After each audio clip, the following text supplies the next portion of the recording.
Hi, How are you? I'm good. How are you? I'm very well.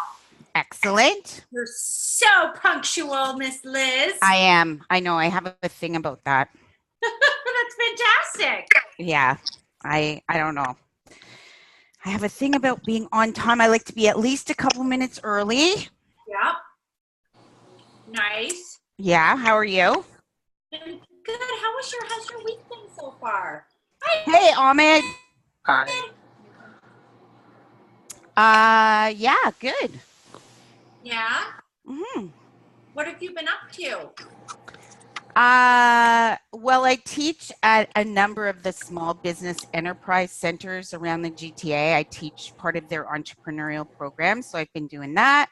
Wow. I've been doing videos because I'm running a social media webinar on Tuesday, working with my clients, same old, same old.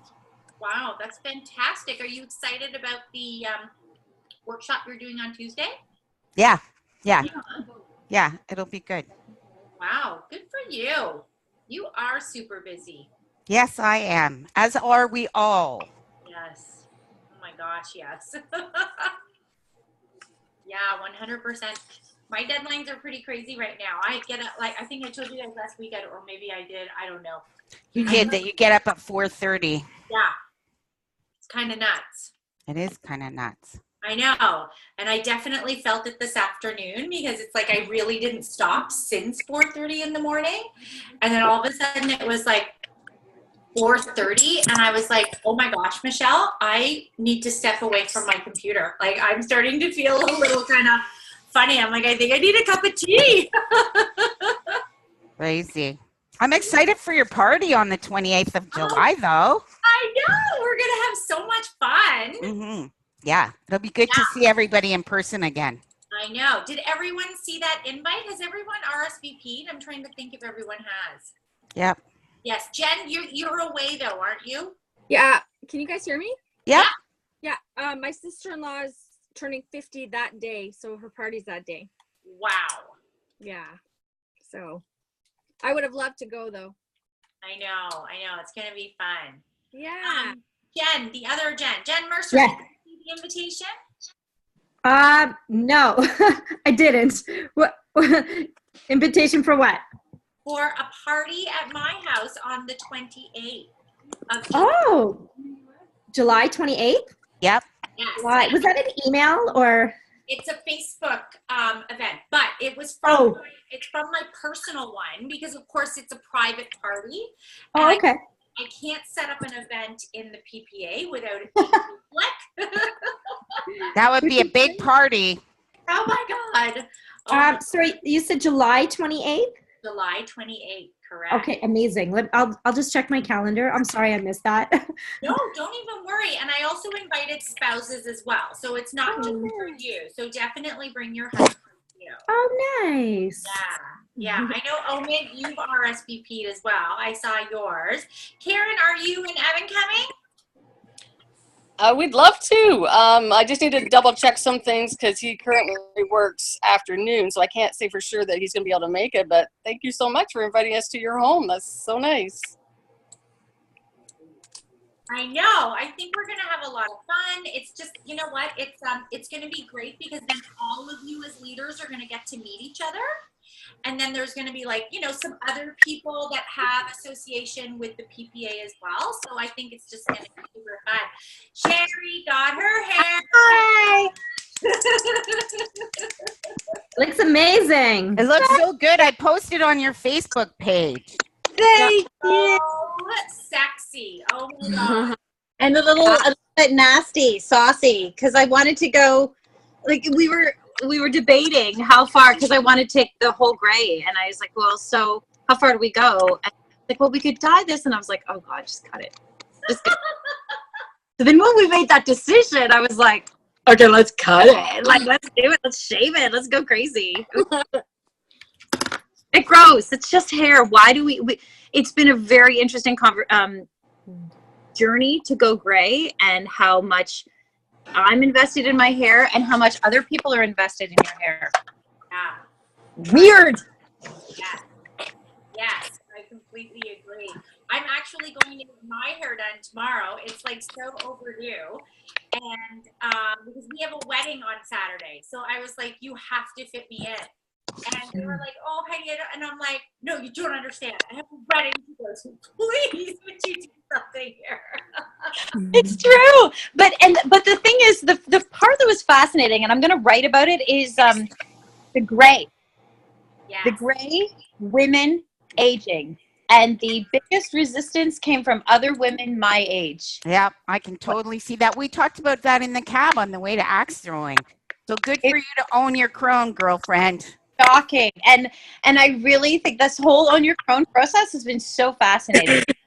And also having to find the strength to say, no, I'm going to do this. And then I look in the mirror and I go, oh, I feel younger. So stupid. I feel and look younger with my gray hair. Well, Not stupid. it's also like you have to think, like gray is such a fashionable on-trend color right now. I mean, young women are dying Yeah. for gray. Mhm. Right. So fascinating. And yet, tell a woman my age that I do, like, they try to talk you out of it. They just say you're going to look old. So fascinating how many people have strong opinions about color. Yes, it's so true. I completely agree with you. Wow. Hello, Linda. Welcome, welcome. Hello.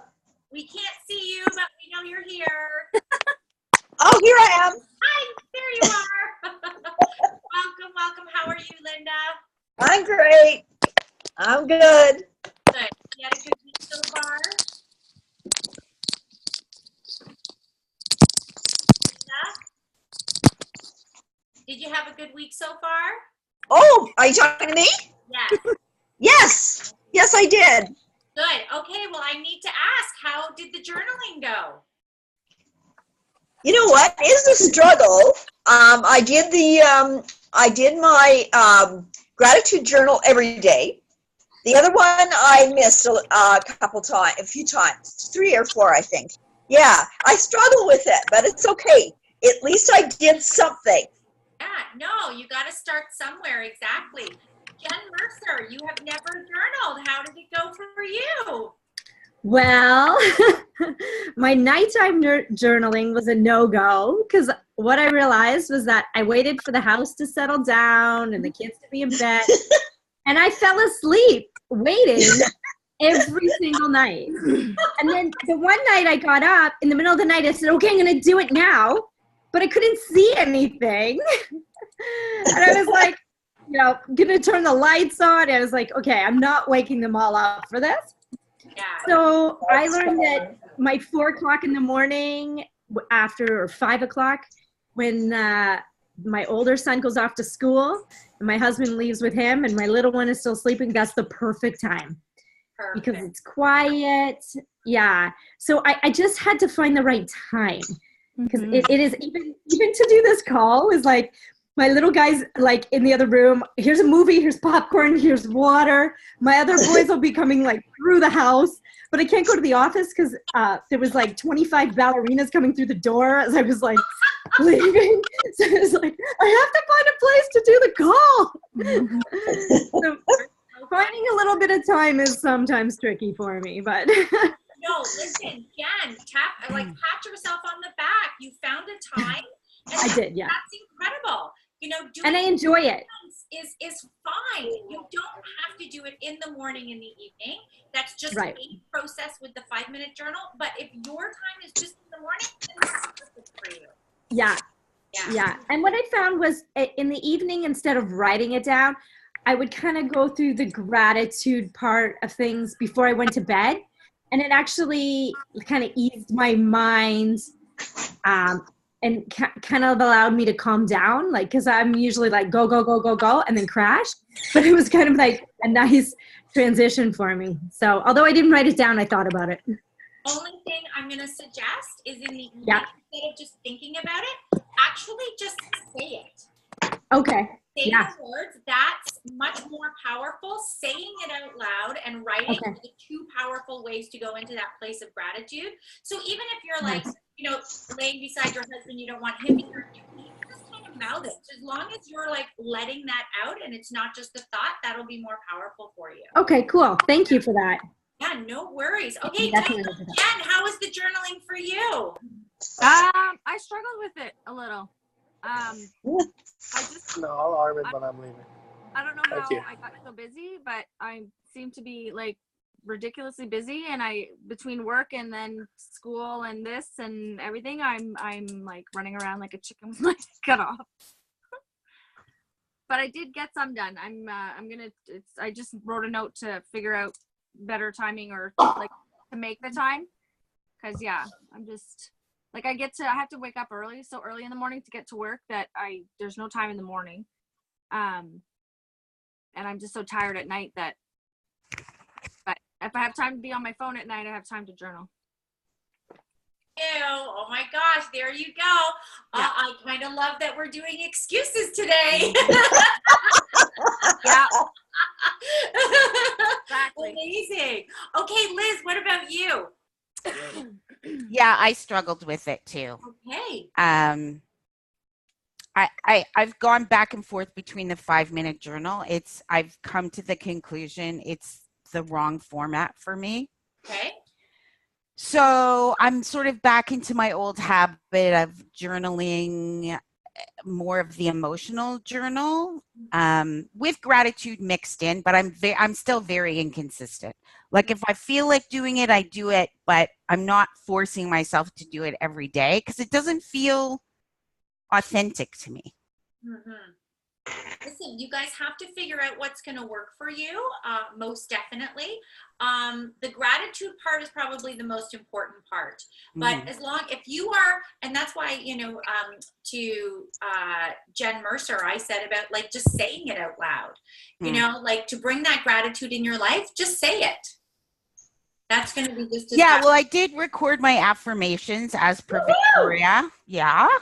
And I am doing my affirmations religiously every single morning. So yeah, I'm making progress. Oh my gosh, Liz, that's huge. That's really good. huge.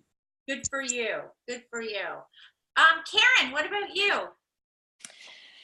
Yeah, so I was trying to decide what to do because there was a few different choices. I've always just kind of done a gratitude journal, but I like the idea that you had the vent journal and some other options. And then a few years ago, I had started writing, which will maybe someday be a book, called Today I Will. Wow. And it's affirmations. I consider them kind of affirmations and gratitude blended together. And so I started writing those again. And so I was glad that I started doing that again. That's fantastic. Good for you, Karen. Thanks. That's okay. Linda's on here twice. That's kind of amazing. I know, it's funny. Oh my gosh. Omen, how did you do? Was that me? Yes, how did you do? Well, I thought, I would focus on what I thought was lacking that I would like to do better at, which is the gratitude. And it was really very timely and coincidental because my good friend Andrea, who's also a PPA leader, she started posting every morning her affirmation of the day.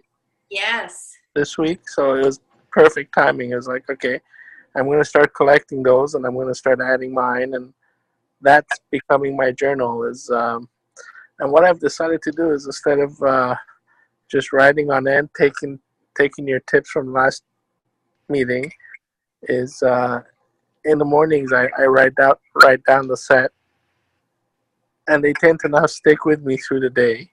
Nice. And then at nighttime, before I go to bed, I just review them. I don't write again. I just read them again. That's fantastic. Good for you. Good for you. And Sherry, you're last. We didn't ask you. We didn't ask you about your journaling. Yes. So I really loved this exercise because I hate this exercise. So to be honest, because and I was so glad to hear, because I think I'm kind of looking at this course for several reasons. A, bloody well need it.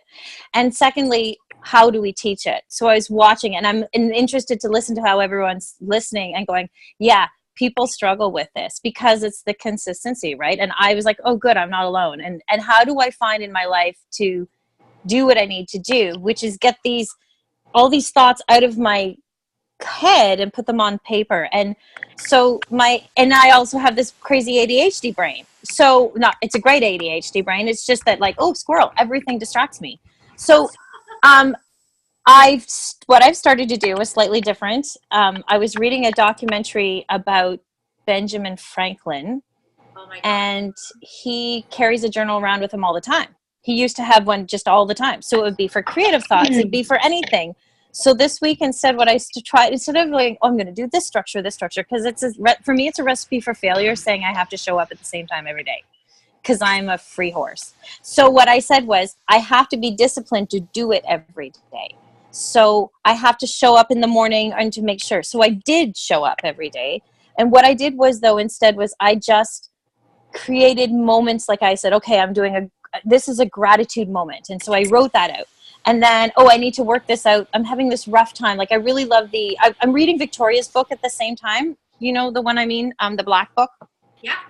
And so then I was like, okay, so I'm having trouble with my relationship with my dad. So I wrote out conversations at the same time.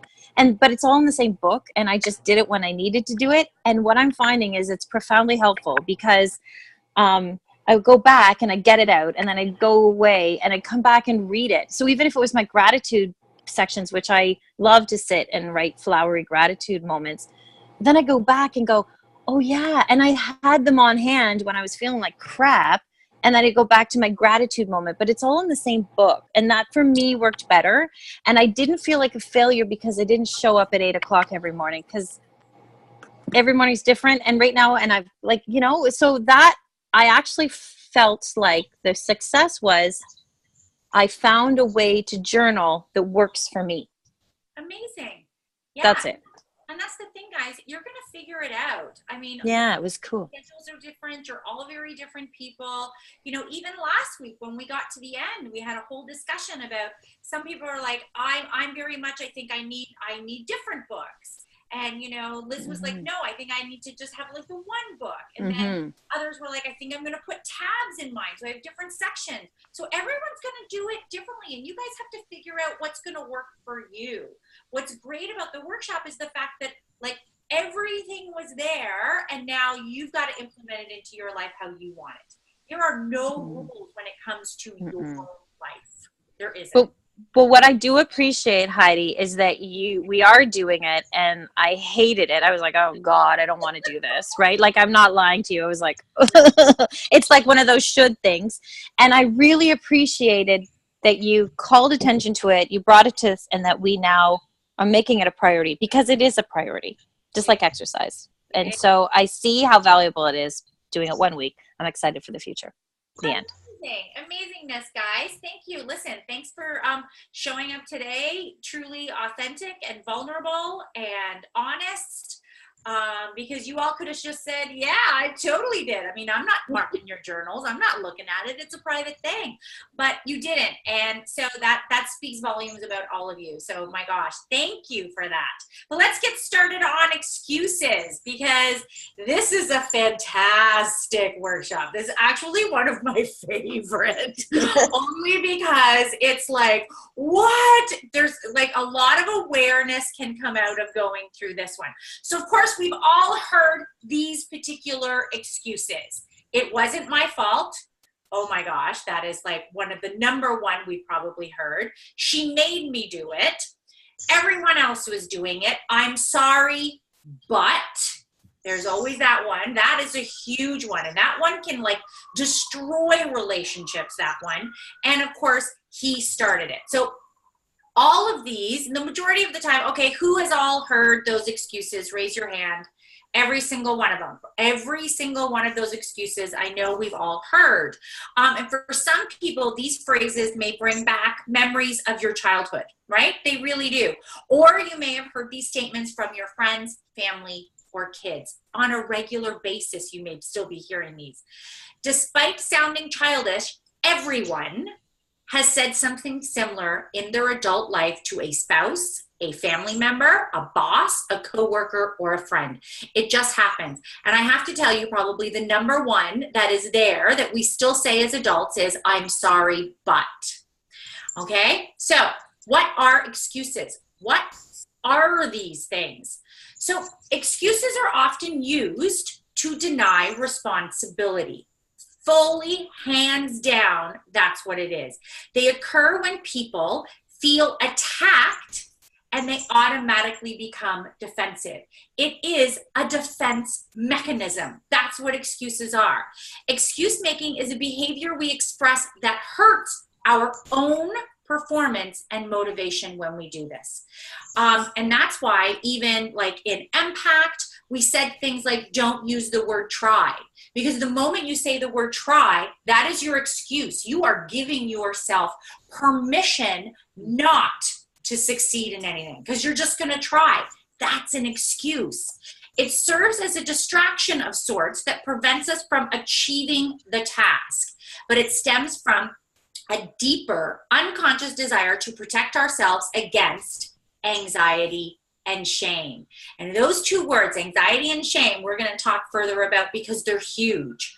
The more anxious or ashamed we are likely to feel, the more likely we are to build those barriers that impede our chances of attaining a goal. So those excuses step in to make sure that we don't achieve what we're doing. Okay? Makes us feel better. We can relax. The anxiety is going to go away because, oh, I've said the excuse. Now I can take a break. So excuses are rationalizations we make to ourselves about other people and events and circumstances. All of those things are when they come into play.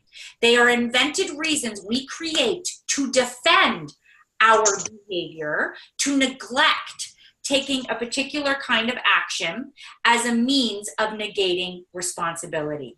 So right there, you just hear that right there, that what it is it's defending our behavior, neglect taking a particular kind of action. So we're not taking an action and now we're negating responsibility. Why would we ever want to use an excuse when we know fully, hands down, that's what the excuses are? Okay, so for example, someone asks you why you failed at your driver's test. What happens when that comes in? When someone says the word, why did you fail at something? Right away, even just hearing that word, anxiety and shame happens. It automatically can show up in our body. Your subconscious quickly tries to protect your sense of self from being attacked or criticized. And what do? You blurt out, the weather was bad and the test was unfair. Or whatever other excuse you're going to come up with. The guy was he was very distracted. He wasn't paying attention to me. We can go on and on and on. Instead of just, you know what? I guess like I just wasn't prepared enough. Like I just, I just failed my test. Like I just did. Like it's on me. And I know for myself, with my boys, I was always very hard. I don't like excuses. It's when people have pet peeves, excuses are my pet peeve. And so I get like my back goes up when I know people are giving me an excuse. And my boys, I told you guys this in Impact, when, they would say to me, oh, I'm like, well, what happened on this test? And they would say to me, oh, well, everyone else failed, like it's like, no. Exactly what happened here. Don't give me your excuse. What happened? And in the beginning, the boys were always, the excuses would happen. And as they started to get older, they would be like, you know what? Yeah, I stayed up late last night and I played video games and I should have studied more. Like, this is all on me. Like, I can do better than this. And they started showing up as better human beings because they started to eliminate the excuses in their life. They realized they didn't need them. I love them even if they did fail it. It didn't matter, right? So it was the same attention and the same love was always going to come towards them. Except for when the excuses happen, then that would make me more upset than if they failed. Okay, so self-handicapping excuses. Has anyone ever heard that term before? Or does anyone know what self-handicapping excuses are? If anyone does, raise your hand. No, because Liz, of course you do. I love you, darling. Okay, so self-handicapping is defined as creating barriers to a successful performance prior to, okay? Or simultaneously with. So it can happen at the same time, an achievement or task. So anytime that you have to do something beforehand, you automatically start to set up the barriers. And once we start to go through this, you guys will be like, oh my gosh, that is me. Or, oh my gosh, I can name 10 people that do this. Okay? It refers to actions or statements we make that allow us to avoid effort or responsibility for potential failures that could damage our self-esteem. So this excuse happens before we've even done it. Okay? So it is much more embarrassing and harmful to our self-esteem to put forth effort and fail than it is to self-handicap and have excuses as to why we failed. Okay? Is everybody following along here? Okay. When we self-handicap, our decisions and actions provide us with a way to internalize success while externalizing failure.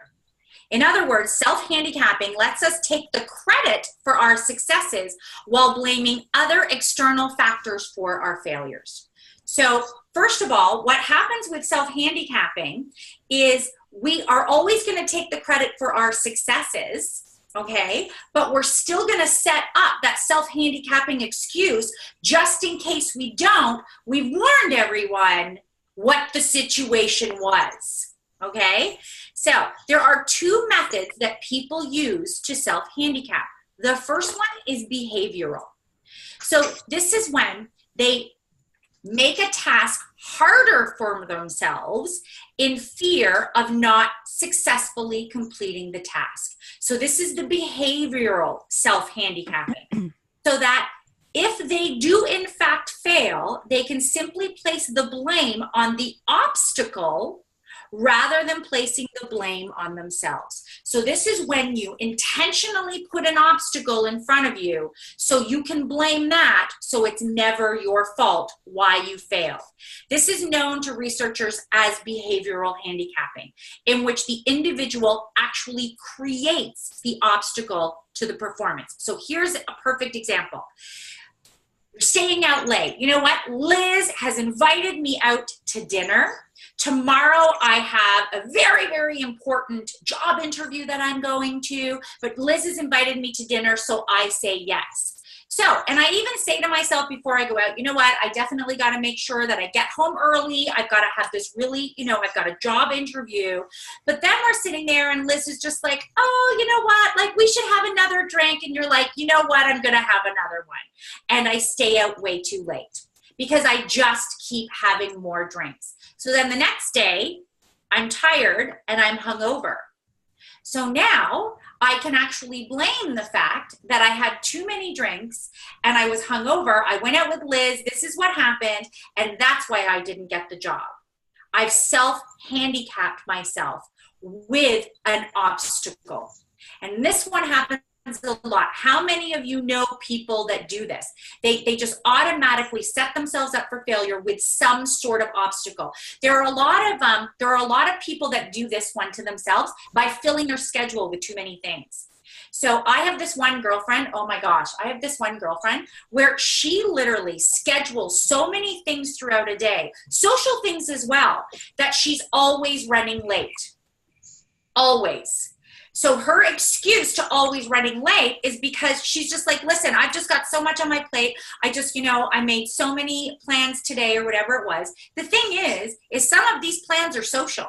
They're coffee dates with girlfriends or a lunch. She can take those out of her day to make sure that she is not late for all of the other things that are important, but she doesn't. She self-handicaps herself every single time. And this is behavioral handicapping. How many of you know people that do this or do it yourself? Put up your hands. Anyone do that? Yeah, I know so many people that do that one. Okay, now, Claimed self-handicapping excuses. This is the second way that people do this, with justifications for their potential failures.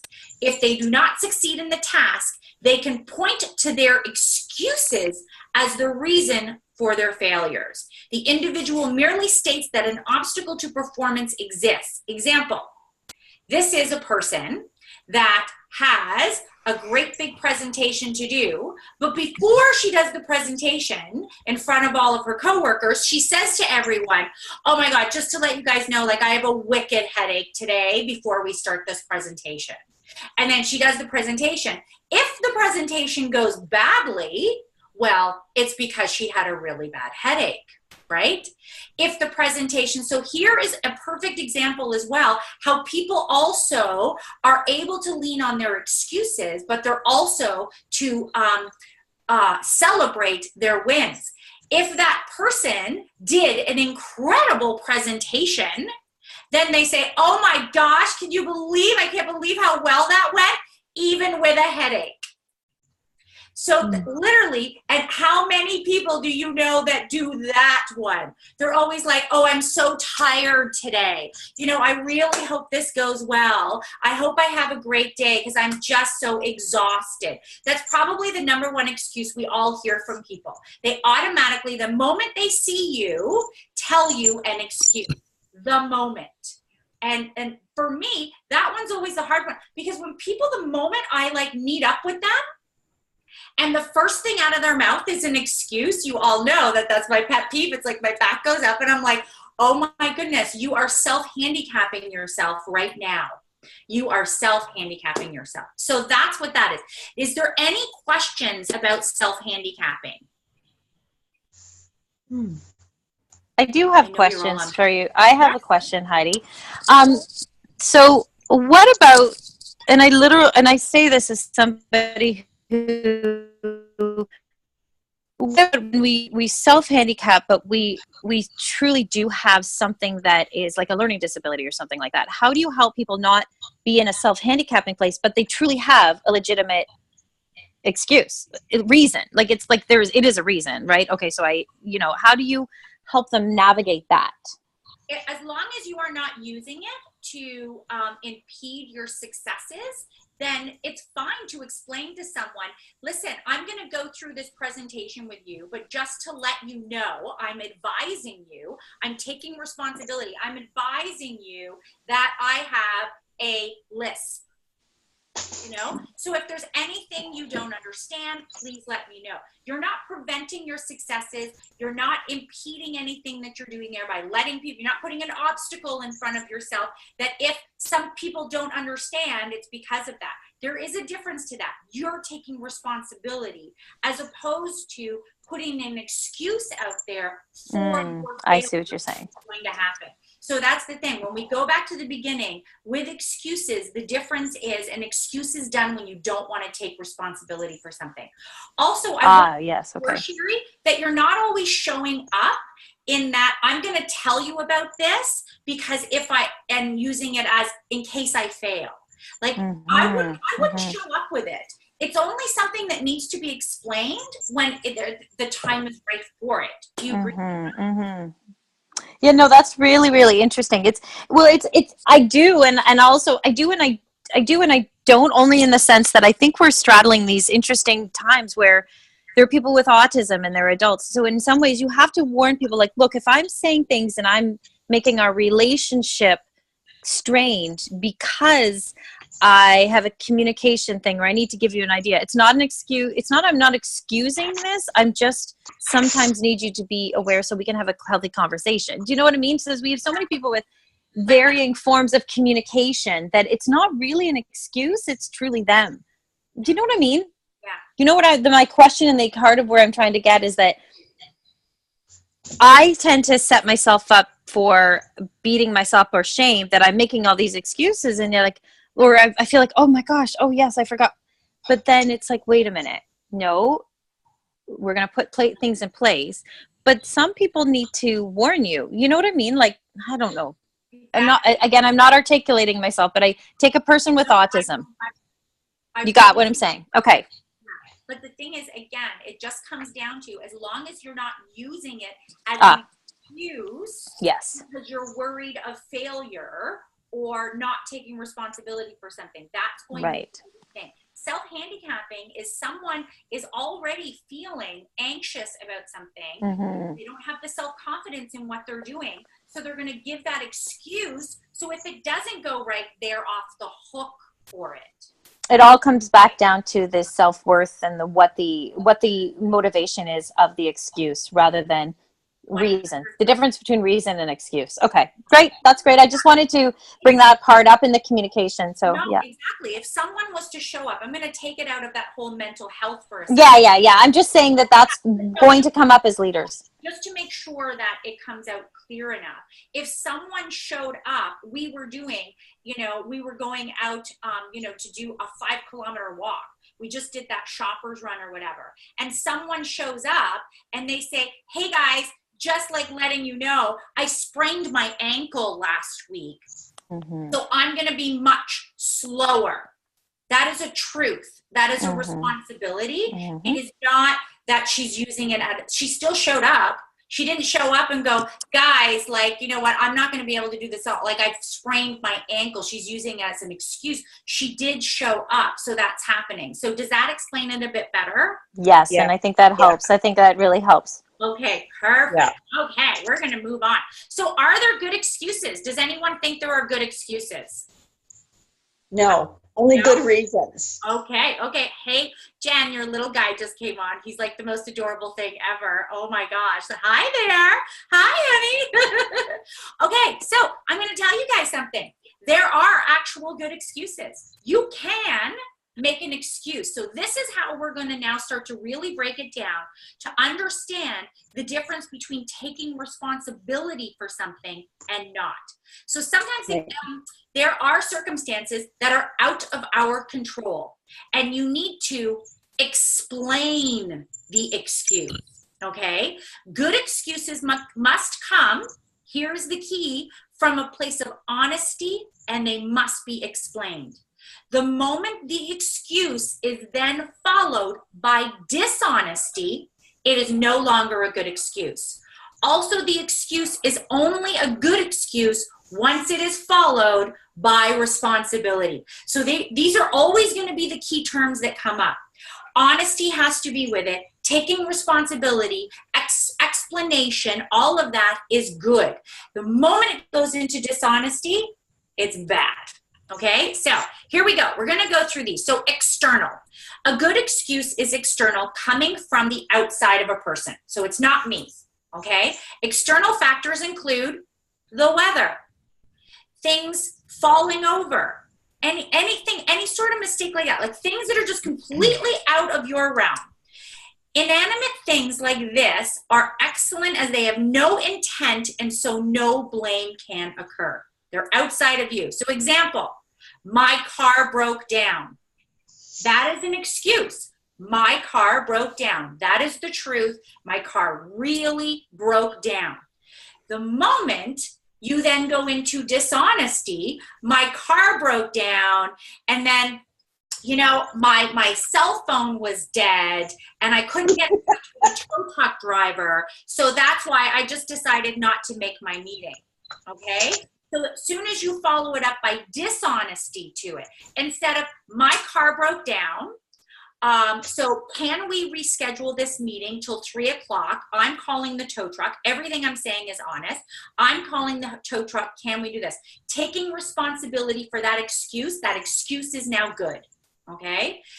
Again, as soon as you take it to a dishonest place, it is now a bad excuse.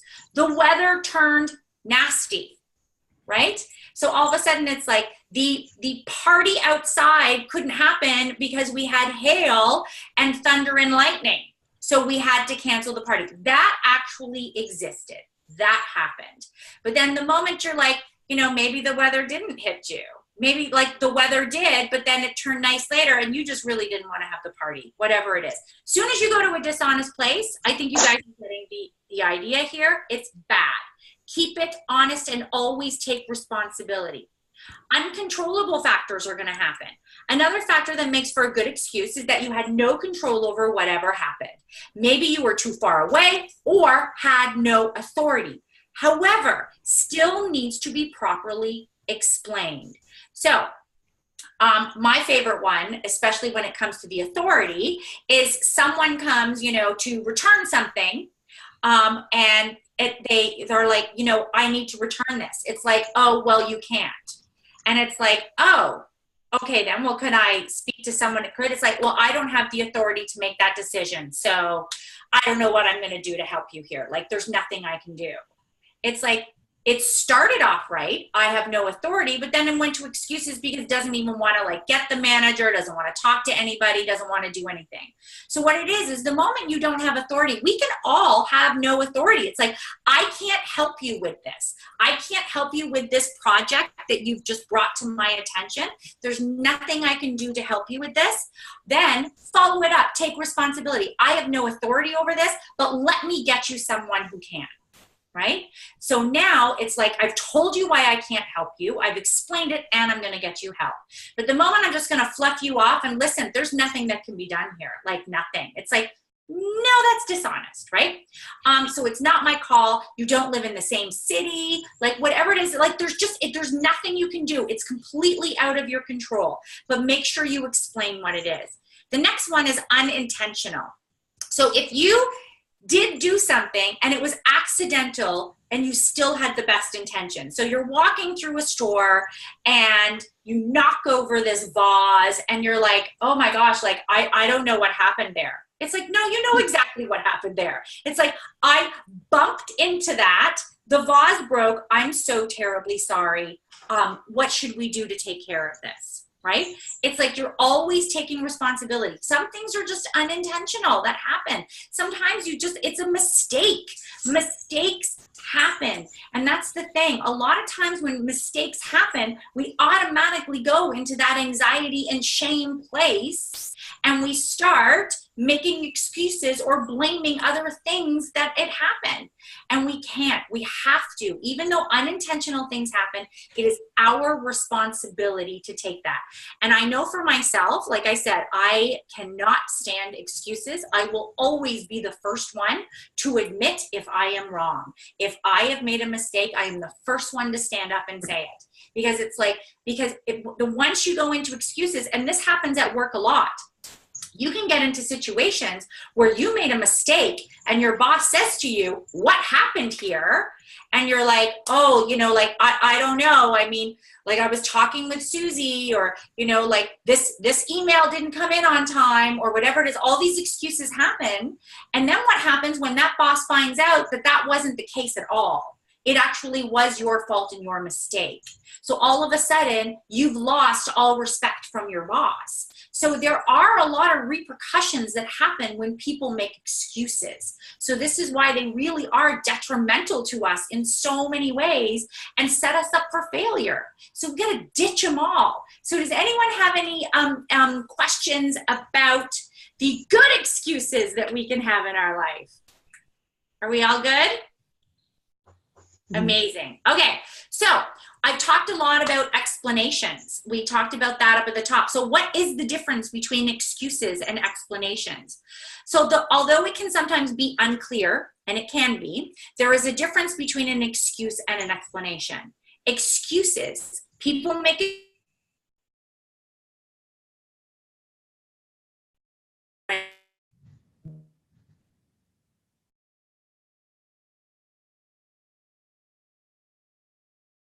of a particular event. Explanations are less emotional and less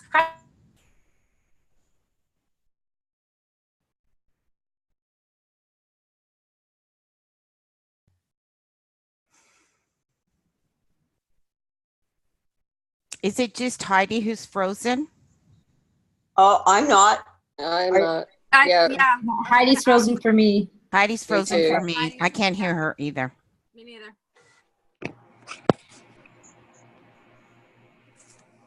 We're all unfrozen. She's completely frozen. Yeah. Maybe it's cold over there. I like Karen's backdrop of the palm trees and the sunset and all that's lovely.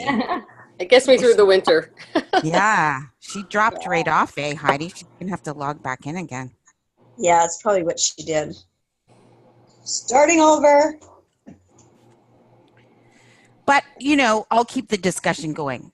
Jen, when Okay. you said you can't come to the party because your sister-in-law's 50th birthday party, that's Yeah. an explanation, not an excuse.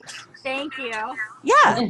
I mean, to me, it is because it's an explanation of why you can't be there, Yeah. but not an excuse why you're not coming. Yeah, like I- there's a, is it, love to- Yeah. Are you guys seeing slides? Because I'm on No. my phone. No? Okay, I was just No. wondering if I'm on my phone this time. Slides? What do you mean Yeah. slides? Like PowerPoint slides? Yeah, like last time. I didn't see PowerPoint slides last time either. Neither did I. Did I? I could I have sworn just I did. Oh, no, I didn't see that. Oh, she's calling in from our phone. I just see everybody. This is an explanation. This is based on external technology. This is not an excuse for Heidi. No. Is Heidi there? Well, now we've lost Sherry too. I know I'm back. Can you hear me? Well, who Sherry? is it?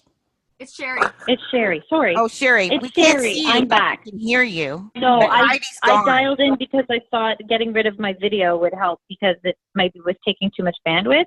So I just called in and got rid of the internet and just used the phone. No, So I wonder if she's well, we're here, but Heidi's not on. Yeah. okay. Okay, That's so why it's we not didn't know me you- because I Message couldn't to hear let her her know. either. Oh, she's back. Oh, here. Looks like she's back. I'm back. Yay! That was an explanation, not an excuse. I moved downstairs. Totally. I have moved downstairs. My internet completely dumped me. Like I was like, I had no internet upstairs in my office. And I was like, what just happened? So we got a new installation today. So we're installing with this this thing. We just got it today. And so I was like, oh my God, what happened? So I'm downstairs now. I'm downstairs. Okay. Welcome back. Sorry about that, guys. So sorry. Okay, so we were talking about explanations. So of course, sometimes the only one who can really know if their statement is an excuse or an explanation is the one saying it, which is true. But like I said, when it comes to like, right? When all of a sudden you get found out, it's like, then everyone's going to know that it was an excuse. So, for example, your child brings home a failing grade on their book report. You ask what happened, and they say, like I said earlier, it's not my fault. The teacher wasn't clear on what to include in the book report. Everyone else got a bad grade. Or, I didn't understand what the teacher said, and I was too embarrassed to ask for help. That is the difference between the excuse and the explanation. It's just that simple. I know you guys are like, yeah, I know this one. This is good. But there are a lot of people that do not understand the difference between an excuse and an explanation because they don't want to take responsibility. So why do people use excuses rather than explanations? So the only reason people use an excuse is as a quick response to feeling attacked. So automatically, and there are some people that it is just a natural thing that happened. The moment someone says something, their first response, they have made it such a habit that right away they go into an excuse. Automatically, there is absolutely no responsibility being taken whatsoever in any situation because they're going to feel stupid. They're going to feel embarrassed. They're going to feel shame. They're going to feel guilt for whatever it is. All of these come up. Those are all the emotions that are going to show up. And so automatically the excuse makes more sense to them because they don't want to feel that, right? So imagine you are the kid who comes home with the failing grade. The moment your mom sees your report, calls you into the kitchen and says, You know what I said would happen if you got a grade like this. Consider yourself grounded for the rest of the month. What do you have to say for yourself? Or calls you into the kitchen and says, we need to talk about this. I'm surprised and disappointed to see this low grade. We talked about how important it is for you to do your best. You're a smart kid. Can you help me understand what happened? So why I'm telling you this is because the first response is hostile and places the child in a defensive position. The child feels as if they are being attacked. The mom's goal is not understanding, but punishment. In the end, the mom is angry and the child feels picked on and misunderstood. So excuses deny responsibility and come from feelings of defensiveness that pop up when someone is feeling attacked. So why I'm bringing this to your attention is because we have to make sure that when we are also talking to people, that we are not automatically putting them into a defensive mode to give us an excuse. And I like to give the examples of a parent and a child, because that is a perfect example how a lot of times the parent does do that, automatically puts their child into that defensive mechanism. But the same thing can happen at work, and the same thing can happen with your friends. You automatically go at them with an accusatory tone. And that's what happens. And the moment you do that, that person, you have to understand, even if they would rather explain it to you, their defense mechanism is showing up. And all of those awful feelings are going to be there. Explanations allow for responsibility to be acknowledged and the situation to be explored and understood. Explanations occur when someone wants to be understood. No matter what the circumstances, the way a problem is phrased, positive or negative, will predict their response. So we have to make sure that as humans, we're showing up in a place that is allowing for explanations and not for defensive excuses. So we have to take responsibility for that part. So if the first speaker carefully describes the situation without assigning blame, it's more likely that the listener will not offer excuses. Instead, the two will be able to discuss the incident calmly and without accusations. Without accusations, there is less need for excuses. So we always have to remember that. Why are we accusing someone automatically? Explanations can clarify the problem, and the two can become a team working towards a common goal.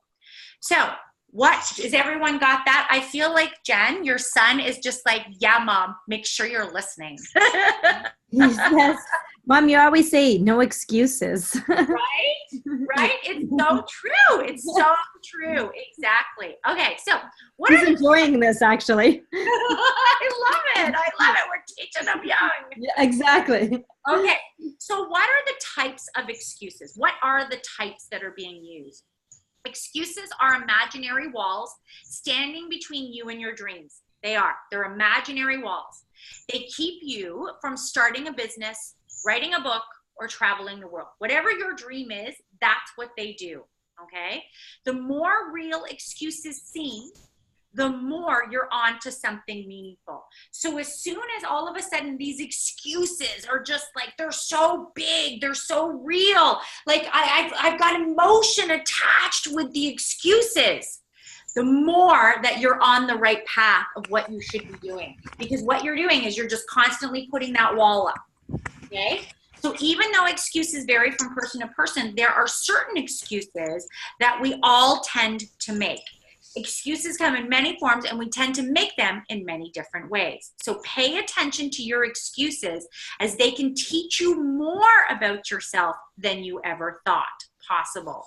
Not only will they help you identify your weaknesses and flaws, but they will also help you identify the areas of your life that you should be giving more attention to, okay? So here is the number one excuses that we all use. Every single one of us has used this one. There's not enough time. How many of us say that? There's just not enough time. There's not enough time. This could mean you're lacking passion, you're lacking focus, discipline, and direction. which can lead to procrastination or laziness. Priorities are out of sorts, and lacking the ability to manage your time effectively. So all of those are in there. If you are saying there's not enough time, then it's time to step back and really start looking at your priorities. What are your priorities that you have set out? Where are you putting? Because honest to God, like my girlfriend that I was telling you about that's always late, she's always late. It's like she literally fills up her day with so much.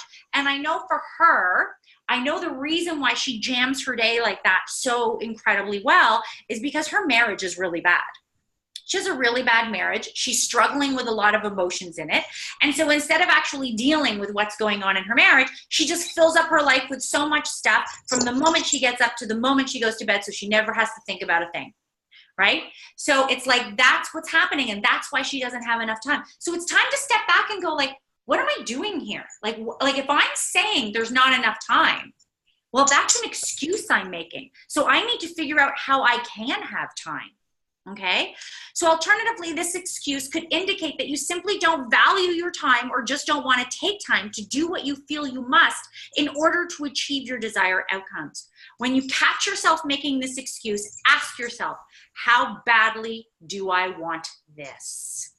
Okay. So this whole thing, I just don't have the time. And people say this all the time, you know, I can't start my side job and my business because I just don't have the time, you know, between work and the kids and extracurricular activities, and I go to the gym and I have a huge social life and like all this stuff, you know, I can't seem to get this going, my business. I just don't have enough time. And it's like, okay, well then I guess, and I always say to people, well, then I guess you really don't want it that badly then to have that. And they'll say to me, yes, I do. And I'd be like, well, then you'd stop making that excuse if you did, right? You'd figure out how to make it happen.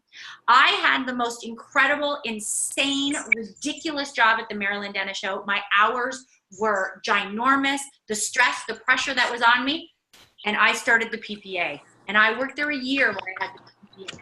So it's up to you to find the time when something is important to you, okay? This goal, Heidi? Yes, honey, yes. So it's just Sherry.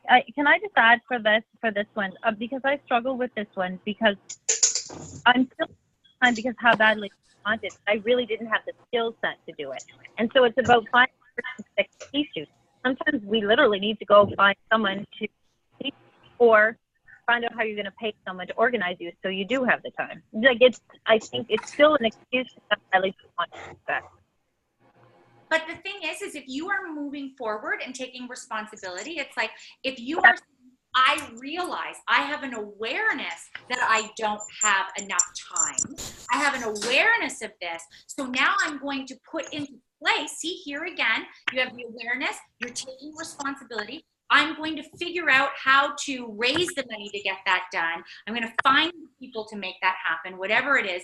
That is now an awareness of something and you're taking responsibility. But if you are continually just saying, I just don't have the time, I just don't have the time, I just don't have the time, and you're never taking the responsibility to find how to make the time, then it's an excuse. Do you think it's also people, I'll keep going, but it's sometimes, I'm just going back to, never mind. Let's keep going. Go ahead. Are you sure? Are you sure? Yeah, because the reason I have issues sometimes with this, how badly do you really want this? And I've heard before for the reason of excuse, but I also sometimes think it comes from how much you really believe in yourself. And even though you may really badly, if I don't believe in myself that I'm even capable of going forward, I'm just staying in that place. And I think where a lot of self-worth from that. So then that yeah, always Sherry, as long as you're not then just continually saying, I just don't have time. And then, so because that was then, but what you're saying is you're taking responsibility. You know what? I want that so badly, but I'm lacking in my self-confidence or my belief in it. So I'm now going to figure that out. So again, it always comes down to where are you taking the responsibility? Always. And Sherry, you are taking the responsibility. You have awareness of this stuff, and then you are fully taking responsibility. Oh yes, no, I know, I understand. Yes, I feel that I am taking responsibility, but I've heard that saying, how badly do I want this?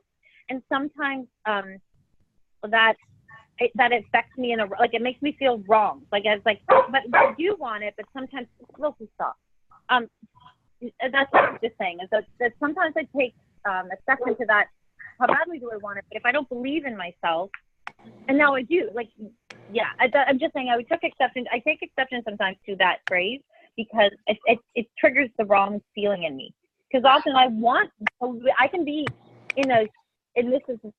people can be in the spinning wheel of wanting it badly, but if they really don't have if they've never lived with an expectation that they're worth anything more than, blue collar, that can be really a huge impediment. And you see it in an Indigenous population, and I see it in myself, and that's why I just wanted to talk about that phrase in particular. Yeah.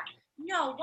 And I have to let you know, Sherry, like, for me to say a phrase like that to someone would be someone that has just continuously, like, there's a woman that comes to me immediately that I have said that to, and it's only because every second sentence out of her mouth is always an excuse for her life. Every single I understand. Yes. Okay. Someone like yourself, Sherry, I would never say something like that to you, because I know how much awareness you do have and how much responsibility you take for your life. So I'm talking about kind of the habitual excuse making say that to you. Okay? So, yeah. No. I totally get it. Okay. Keep going. Okay. So the next one is, this goal will be very difficult to reach. So it's like, listen, you know what? That's just too hard. It's just too hard for me to do. There's the excuse. So means if you believe you're incapable, there is indeed no point in trying. But if you acknowledge the difficulty, you can begin to strategize, plan, and figure out what you will need to do to overcome the challenges, which will make it much more likely to succeed once you try. So this is for the person that's always just like, you know what, it's just too hard. Like, that's just going to be too hard. It's going to be too difficult. Like, I just, that's just it. That's an excuse to just say, I actually don't believe I can do it. Because if you believed you could do it, then you're going to figure out a way to do it. So the next one is, and this one comes up a lot, I don't have enough money. I just don't have the money. This excuse means, in a lot of cases, you don't feel financial security is a priority. You don't feel you have the desire, the determination, persistence, and patience. If you constantly are using this as an excuse, it's just something you're constantly, like, I just don't have enough money. Like, you know what, we can't go out for dinner, we just don't have enough money. We can't do this because we just don't have enough money. Again, you are not taking your finances seriously. And that means you need to step back and figure out why you don't have enough money. If this is something you are always saying, then go figure that one out. Like, seriously, sit down, go through your finances. Maybe you need a better job, maybe whatever it is. If this is the excuse that you're continually coming up with, okay? So this excuse also suggests you are lacking strategy or ideas even. You need to, and honest to God, it's like I see a lot of you like, oh my goodness, it's like I feel like some of these are starting to resonate, that you're like, oh my God, I actually say that all the time. Okay, so the next one is, I try, but I'm afraid to fail. So there we go. There's the try, but. So we have a try and we have a but in there.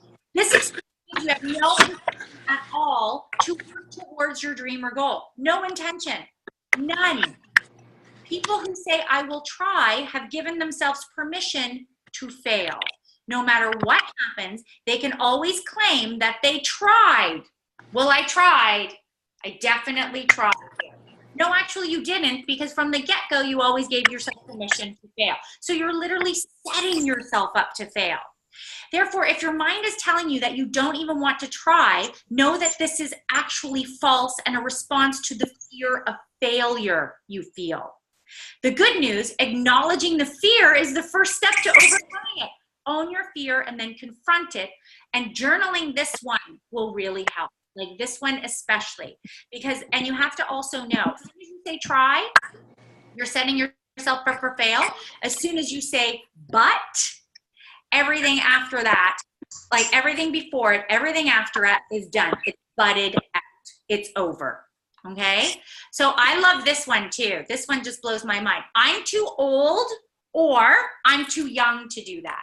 I can tell you something. Kentucky Fried Chicken did not start that business till he was 66 years old. That business, that successful business that he started, he was 66 when he started it. Age has nothing to do with it. What it means is a lack of understanding in what you're doing, confidence in your perspective on yourself and what other people think of you. It comes down to perspective. Men and women of all ages have achieved great things at any age. Therefore, you're never too old or too young to attain your goals and objectives. It might be a little more difficult, which means that you may need to be more persistent, creative, and open yourself up to a greater array of experience and opportunities. And you know this, when you first started out in your job and you were so young, you had to try really damn hard to go further. And the same happens sometimes when you're older. It just depends on your perspective and your ability to think flexibly about your circumstances. Learn from your failures and mistakes, gain understanding and confidence from your experience, and this will soon shift your perspective about what's possible to achieve.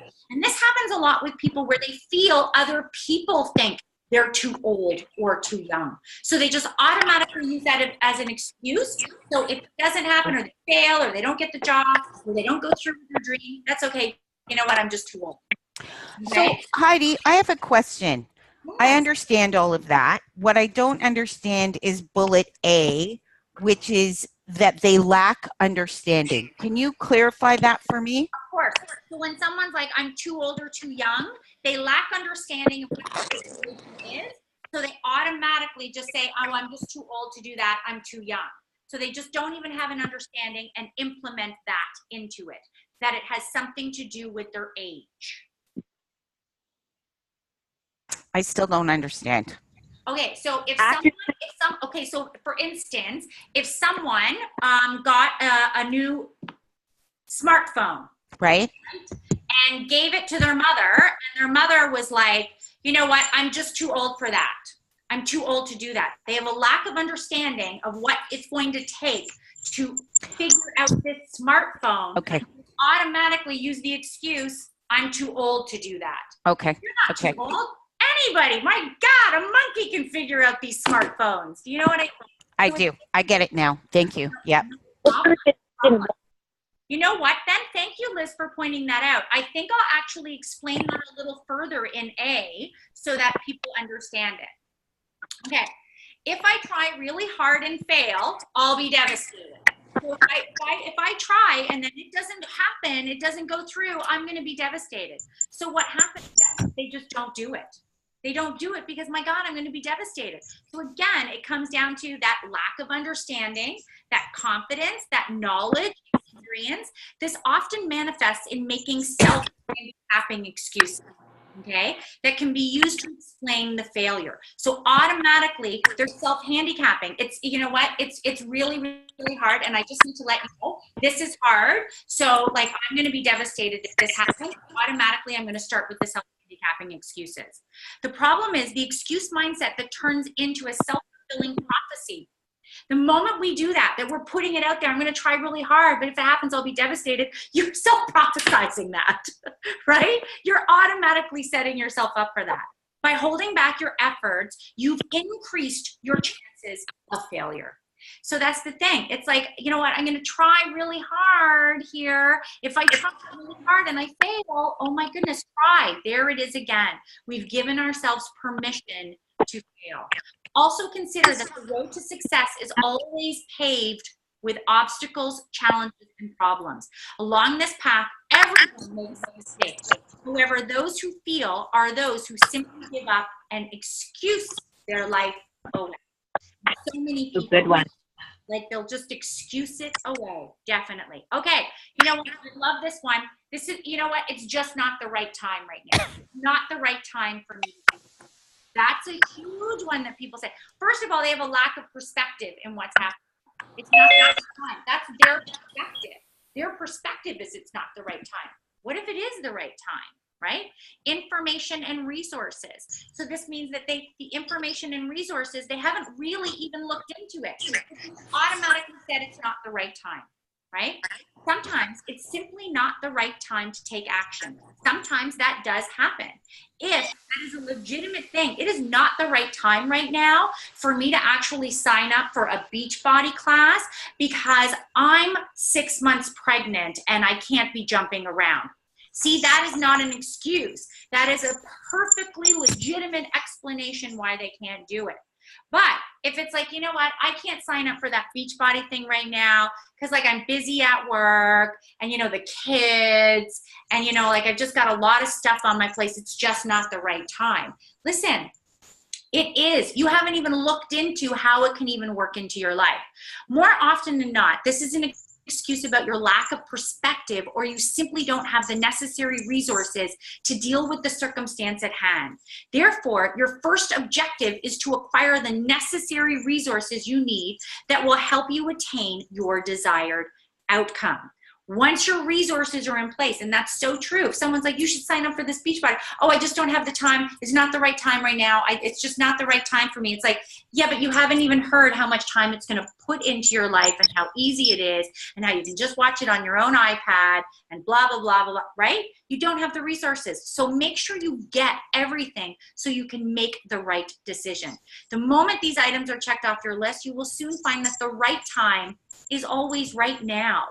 I always believe all of these opportunities, all of these amazing things come into our life on a regular basis. And listen, maybe you are 6 months pregnant, but gather up all the resources because once you have that baby, what is the first thing you're going to want to do? Take that weight off, right?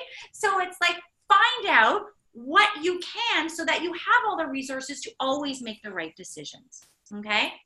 So, consequences of making excuses. I've mentioned a number of them as we've gone through the different consequences. So, living a life of excuses can have very serious and lasting consequences.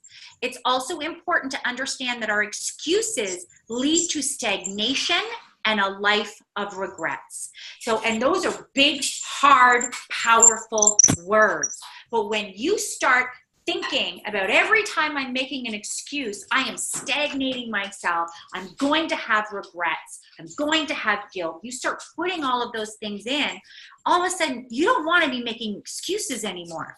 Moreover, success in any field of endeavor requires a period of discomfort where we must venture into unfamiliar territories, never knowing what to expect.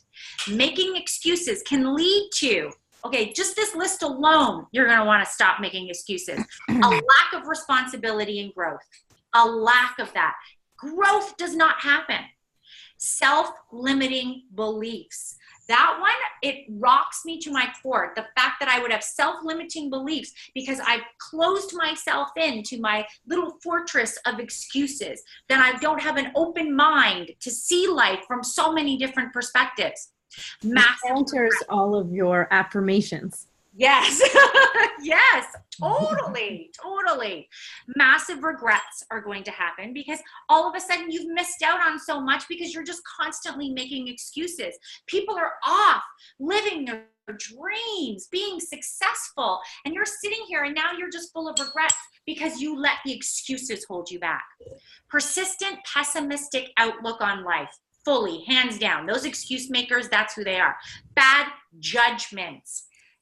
You're making bad judgments because listen, that telling your boss that it wasn't your fault is a bad judgment call that when your boss finds out what the excuses you made and that you didn't take responsibility, you could lose your job. So excuses are bad judgments. Paranoia happens because first of all, a lot of people that are habitual excuse people have a hard time starting to keep up with their excuses because they're really lies, a lot of them. So they start to become paranoid also because they are making so many excuses that everyone else is making excuses. Imaginary walls constricting our comfort zone and mental blocks stifling proactive action and creativity. So like, no, nothing is stunting my creativity. It is one of my favorite things about myself. So it's like excuses have to go out. Not only will excuses prevent you from reaching your full potential, but they will also hold you back from recognizing opportunities, realizing talents and skills you might have, and help you overcome your problems. So the recognizing opportunities, if you're just automatically giving excuses to things, my God, that just came in, that you just gave an excuse to, could have been the greatest opportunity that ever happened to you. And then going forward, instead of just saying, oh my gosh, I can't do that, that's too hard, I don't have enough time, all of a sudden, you may not find out some of your talents and skills you have by doing these things. And then, of course, it can help you overcome your problems, because now, all of a sudden, you're owning up to all your responsibilities.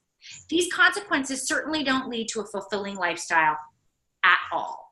In fact, they paralyze us and prevent forward movement in every area of our life. Okay? If you don't challenge yourself to reach new heights, you will never really know what you're capable of. New opportunities lie hidden around every corner. However, you will never find them if you riddle your mind with constantly finding reasons to make excuses. Therefore, it's really important to avoid, number one, making comparisons between yourself and others. That, I know, Liz, right? Right? Right? Just go on Facebook and you'll start to make comparisons to. Exactly. And that's the thing. The moment you go into that comparison, all of a sudden you start to make all the excuses. Okay. These will often make you feel disheartened if you are unable to live up to people's standards and achievements. Instead, only compare yourself to your best self.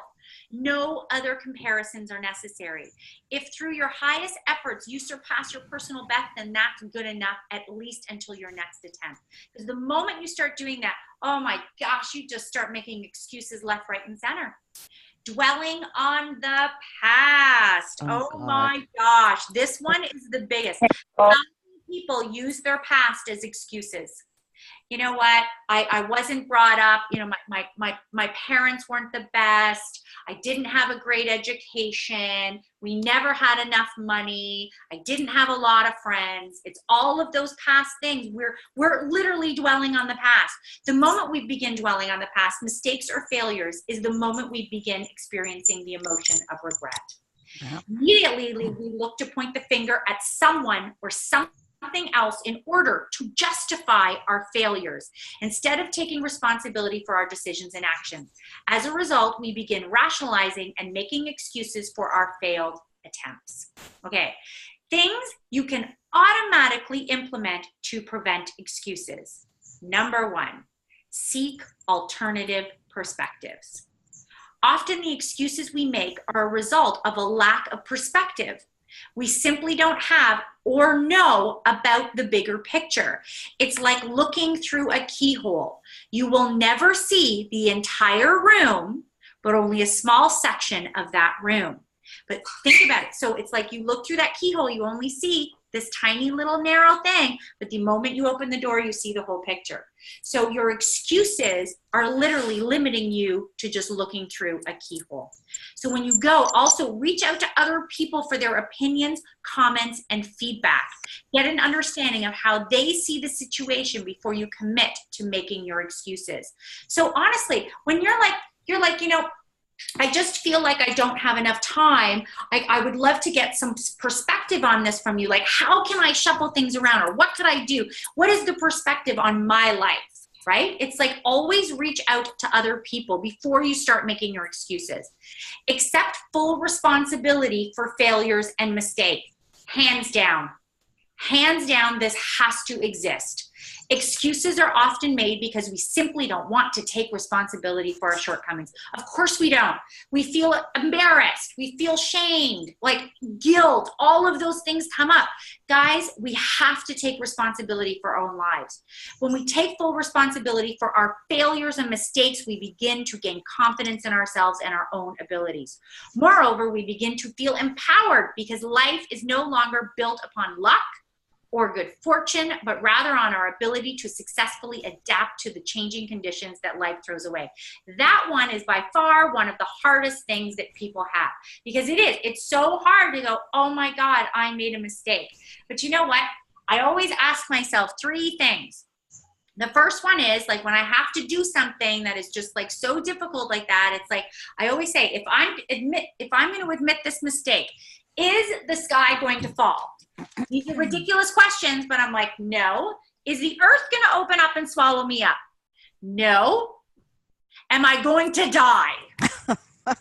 And you know what? The answer is always no to all three of those. So it's okay to admit your mistakes. So for me, it was literally like when those feelings came in, I would push myself to ask myself those three questions to just give me that perspective to like, listen, Heidi, it might be a little difficult for a little while, but then things will be fine, right? But I didn't die. Okay. Cultivate 4 critical qualities. Always cultivate and strive to have patience. You have to have patience with yourself here. Optimism, confidence, and persistence. Those 4 things, when you cultivate those 4 things, you keep those 4 things in you, the excuses will start to disappear. If you begin today by focusing on the present moment and implementing new decisions and choices rather than on the past and making comparisons, then this will help you throw out all your excuses. Now, how to overcome these excuses? To overcome excuses, you must first admit that you are making them in the first place. That is the first thing you have to do. Sometimes that's difficult. Seriously, it's like you go through some of those and it's like, oh my God, I actually say that all the time. Then admit it. Write it down in your journal. Oh my God, I say that. Put a post-it up to remind yourself, I am not allowed to say that anymore. I am not. One of my biggest things that I used to say all the time is, oh my God, I'm so tired. Oh my God, I'm so tired. I would constantly, oh, I can't do that tonight. I'm so tired. And I literally had to just take that sentence out of my vocabulary. And guess what? I was no longer tired anymore, by the way, but I stopped making that excuse by saying I was tired all the time because I just eliminated it. We are all capable of getting the results we want, but results and excuses can't coexist. They can't. To get the results you want, you have to ditch the excuses. So here is another journal. You guys are going to hate me for this, but you don't have to create a whole new one. This is just about, guys, you can just make this a Post-it note if you want, whatever you want. So you can literally, you can come up with an adventure journal, a yes and then again yes journal, whatever you want, an action planner, because there are people that are chronic excuse makers. And the only way they're going to get out of that habit is if they actually bring it to their attention. If you guys are not chronic excuse makers, you don't have to do this. So the instructions are, ask yourself the following questions and be honest with yourself. What excuses do I tend to make? What are they? Then what am I settling for? Why am I making these excuses? How do these excuses prevent me from moving forward? And how do they cripple my ability to get what I want? So if there was one excuse that jumped out at you that you're like, oh my God, I say that one all the time, then go figure out why you're saying it. Go figure that out. You don't have to do this every day, guys. This is not an everyday thing. If you are trying to get past an excuse you have in your life, work through this. Make a list of your fears. Do you let your fears run the show? Do they keep you in a cycle of excuse after excuse? Ask yourself that. Then write down what you're doing in response to these fears. So after writing down each of your fears, write down what you're doing in response to that. What is showing up? Know that you cannot fail by showing up and being the best version. Okay. And also, I got to tell you, I've done this excuse on myself when I was actually starting the PPA. And when I just had the blog and it was like things were starting to move along. And I ended up finding out that my fear, I didn't have a fear of failure. I had a fear of success. That's what I ended up finding out when I did this exercise, that when I started really writing everything down, I figured out it was a fear of success that I had. Because what did that look like? How scary was that? How much was my life going to change? That's what I had a fear of. Create a one-day plan. So literally your one-day plan is start small. So literally it could be just like, I am not allowed to say that excuse once throughout the day. Whatever it is, like figure out how you're going to create your plan to eliminate that excuse. Also tell someone, hold yourself accountable. Tell someone. I told my husband when it was the I'm tired excuse, he would literally like, no, you're not tired. Heidi, you're saying it again. Heidi. So he was literally catching me because I was in such a habit of saying how much I was tired, I didn't even realize how much I was saying it. And so having someone else hold me accountable for it really helped me ditch the I'm tired one, okay? And then truly embrace compassion. Listen, give yourself a break. Like if you go through the day and you've said I'm tired 20 times when you used to say it 200 times, you know what? Pat yourself on the back for that. The excuses still exist, but Rome was not built in a day. Okay, so please remember that. So to eradicate excuses from our lives, we must instead begin focusing on solutions, opportunities, and on the things that do work. Okay, it's a simple shift, but if we keep this principle at the forefront of our mind when making excuses, it will immediately transform your perspective of the situation at hand. The end on excuses. How is everyone feeling? That was a really good one. Who said that? Jen. Excellent. Who? I can't tell who said that. Jen, double N Jen. Double N Jen. Oh, I'm so glad, honey. Oh my God, I'm so glad. Did you see yourself? Did you see some of the excuses you're making? Oh my, because literally I saw you doing that a lot. I'm tired and I don't have time. Classic. Yep, it shows up. Listen, step back and figure that out. Step back and figure out why you're saying that all the time. Yeah. Mhm. Anyone else? Did anyone else did something resonate with you guys? I agree with Jen. I say I'm tired. It's mostly because I just don't want to do it. See? Then you shouldn't be saying I'm tired. You should actually just admit, listen, I really don't want to do this. Yeah. It's not something I want to do. You know, Yeah. and it comes down to that also like owning the word no. Yeah. You know, we always make I mean, when we brought it up about being assertive and impact, we talked about when you're at the Shoppers Drug Mart or you're at the LCBO and someone says, do you want to donate? And instead of being that assertive person and owning and taking responsibility for exactly how you feel, we make an excuse, right? Yeah. It's like we don't have to make any of these. We just have to go, no, thank you. Or not today. Like I'm not doing that. Like, nope, I'm out. You don't have to be that brutal, but Yeah. never be like that. Mhm. Yeah. Anyone else? Did something resonate with you that you want to chat about? Yeah, I found. go ahead, Sherry. Go ahead. No. You go ahead. I talked enough. I thought it was really impactful and interesting on many, many levels. The one that I think I probably say not is I don't have time, but there's never enough time. Because it's a decision tree, exactly what you said, of what are you going to prioritize? But often we have conflicting things that we really want to do. I want to spend time with my kids and my grandkids, but you know, I've got my husband, I've got my clients. I, like your friend, I'm in a lot of clubs.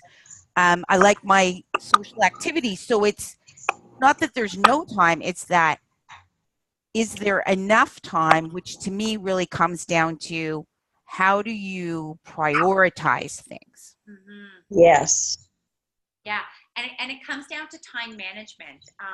I know for myself, you know, the last couple of months, like it's become very much of, and I noticed myself saying, Liz, oh my gosh, like I just don't have enough time. Like I you know, I'm not enough time. Like I couldn't get that done. I'm so sorry, but like, listen, I'm so busy. I was like saying that, and it's like, listen, the whole world is busy, you know? And so I realized that it came down to I wasn't prioritizing and I wasn't doing great time management. And I'm having to structure things. I'm also being very honest with people. You know, a lot of people keep coming my way with, you know, I would love to discuss this opportunity and that. And I have to tell you, like, seriously, I was that magpie in a past life. I get distracted by all these amazing things and I want to talk to them and I want to be a part of that and I want to do whatever it is. And so now I've gotten back to them and I'm like, I am so interested in what this is, but I need to give you a heads up that I will not even be able to put eyes on this until at least the end of August. If we could set up a time to, you know, look at this again, and I'll see where my time is, and then and if you're okay with that, I'd love to leave it there. So it's like I'm giving you exactly what my schedule is for us to even look at that, you know. So it's like, Yep. really tricky, because I was thinking so many directions, and exactly the same way. I didn't have time for my kids. I didn't have time for my husband.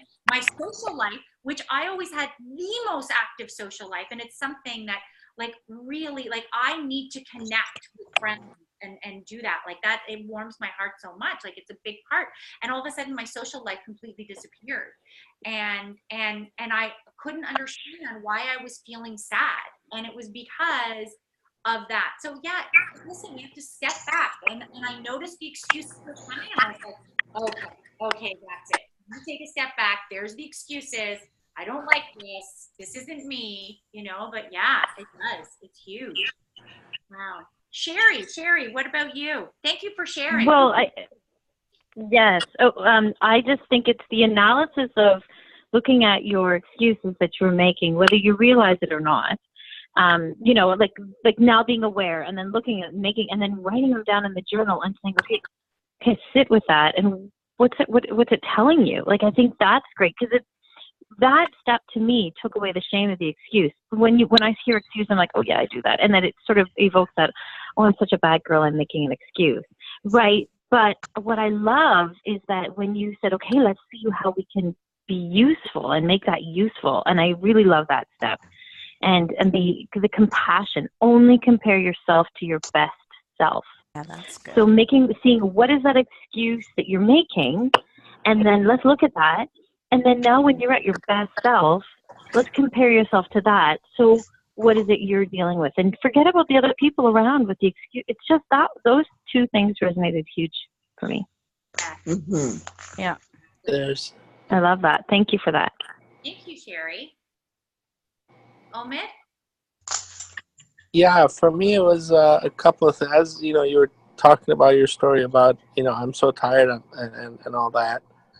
And a lot of times I think, and I've fought this myself, I think to some degree of success. A couple of things. Before you say it, it's a thought. So it's a thought before it even comes out of your mouth. So you got to stop it at the thought process so it doesn't even get to your mouth. Mm-hmm. You know, that was one thing. And, you know, actually, I think I told everyone during the Impact weekend that, you know, I've been writing this book and journaling it for a number of years. And part of that talks about being very careful what words in your mouth, in your mind, or in your mouth come out after the words I am. Mm-hmm. So, I am tired, I am in pain, I am this, I am that, I am whatever, rephrase it. And I've noticed things change for me when that happens. 100%. When I stopped saying that, you know, I am tired, I'm tired, once I stopped saying it, I couldn't believe that I wasn't tired anymore. Like, I was self-prophesying that I was so tired all the time. You know, I'm going to say one more thing, what Sherry was talking about, the compare yourself to yourself. I have this quote on my wall, and I have no idea who said it, but I'm going to read it to you guys. It says, true nobility does not come from being superior to your fellow man. It comes from being superior to your former self. Wow. I have no idea who says it, I like that. but it's on my wall, and That's good. I got goosebumps. That was really good. Mm-hmm. right next to I got that for my kids' walls. Oh man. yes. Oh, man. Can you take a picture of it and put it in the in our Facebook chat? Yeah, sure. Oh, good. Yeah, do that. Good idea, Jen. Good idea. You want my Churchill quote on tact as well? Yeah. Yes. It says tact is the ability to tell someone to go to hell in such a way that they look forward to the trip. Oh my God, that's so good. That's really good. Wow. Well, does anyone have anything else to input or that they want to say? Karen, what about yourself? Well, I hope to be that tactful someday. I guess I was thinking about excuses and actions, people doing things. It could be a cry for help also. That, you know, I've got too much on my plate. I need help. But they're going about demonstrating their cry for help instead of like not being brave enough to say it. They're showing up late, or they're doing things like that to demonstrate it instead. Yes, 100%. People will either show you with their actions or show you with their words exactly who they are. Yes, I completely agree. Yes. And that's why as human beings, we have to pay attention to it. It's like, you know, I've noticed like you're using a lot of excuses or whatever. How is everything going in your world? You know? But until that person gets rid of the excuses and takes responsibility, their life's not going to change. Yeah. Or until they realize what it is they're doing. Yes. And how much it's affecting things, keep holding people back. You know, I have a few different people in my life right now, and I've really noticed the results that people are getting who spend their time making excuses and complaining, and what kind of results they've gotten in their life. And it's a huge difference. So, I mean, all of this really does make a difference with results. With life, your life shifts, but you know it's also, you got to remember, going back to that point where, oh, sorry guys, sorry, someone just came in the house, some of the dogs are going crazy. Sorry guys. I was just going to say, we also need to remember how we're conducting ourselves, and that we're not walking around in that accusatory tone that's going to lead people that maybe have, you know, a little less self-confidence or self-esteem to go automatically to their excuses. So we need to make sure that we're kind of, you know, we're being more compassionate with people is going to help. Yeah, that's a big one. Hi, Michael. That's my son.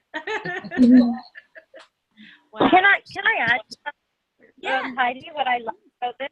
I also thought one of the things that we kind of talked about was really about making sure when you talk to people that you're not setting them up that they're going to give you their excuses, that you can use a way of communicating that says they're going to feel comfortable that they failed.